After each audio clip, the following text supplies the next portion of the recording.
everybody, I'm Bree the Plant Lady. And I'm Aiden. And today we are going to show you the quick way to put out a cubic yard of veggie mix from Soil³ because we need this bed to be ready for our big class tomorrow night. So I hope you'll be inspired to watch us get this done in a super efficient way. We're going to use the whole cubic yard right here. Yep. So this bed is actually going to be built properly. Yes. Versus the bed on the other side.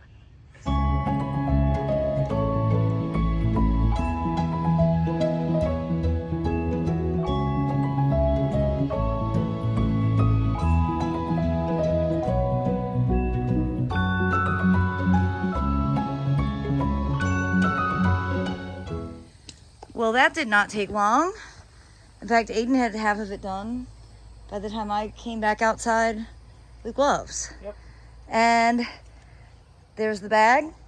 Now we're just debating on, there's room for one tree. And I have, so there's a vitex, there's a crepe myrtle, there's a fig, there's a whole bunch of different hybrid magnolias. There's a bunch of different stuff. We get to pick one, and we're struggling to pick the one. So Aiden's like, well, let's ask YouTube. Let's ask YouTube to tell us what you guys think. So, just gonna, they're not all labeled, which is the problem.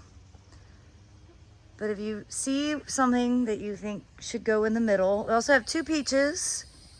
And we have several apples, columnar apples. And oh, Aiden, go check out the apple. Oh, wow. I showed this in yesterday's video, but it's worth seeing again. It's like a full-size apple. At least you're seeing it before the deer got it. Yeah, it's too tall for the deer. Uh-huh. So that's the thing. That's why I didn't want to put apples in the ground, because then they're shorter and they can get all the way to the top. But that's pretty exciting, isn't it? It is.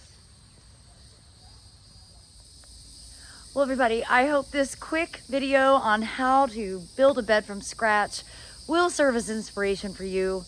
Certainly the veggie mix from Soil³ is like hitting the easy button, and especially when you sacrifice the bag, split it open, it doesn't take any time at all to get it distributed. I'm pleased that I actually have built this bed correctly.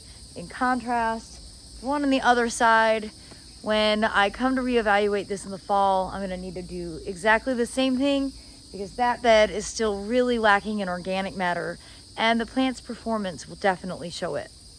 But I'm super excited to get this bed planted. We're gonna do this in tomorrow night's How to Grow a Summer Garden from Seed class. This is gonna be one of several places that we get to show the participants exactly what to do and how to do it. Well, as always, thanks so much for watching and happy gardening, everybody.